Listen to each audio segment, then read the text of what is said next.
Can I sell a house that has water or fire damage? Yeah, we do it all the time. Water and fire damage, yeah, we'll have it remediated and then we'll rehab it. A lot of times we'll have to gut them and start over from scratch. It can be a dirty job, so if you're in that situation. And, you know, interestingly enough, a lot of times what people will do, depending on their insurance policy, so let's say you had a fire or you had water damage and the house is being considered a total, right?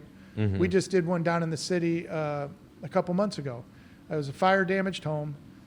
They acquired the insurance money necessary to fix up the home, and what they chose to do was get the cash value payment from the insurance company, and then they turned around and sold it to us. And when they figured out that the cash value plus what we sell, they were much better off than fixing up the house, waiting for the house to be, you know, livable, and then moving back in. They just basically took the money from both sides, took the money and got a new home and moved on. And it was kind of a win for them. It was a win for us. We came in, we gutted it, rehabbed it, and now it's, it's a beautiful home. Yeah. Perfect conclusions. Absolutely. Yeah.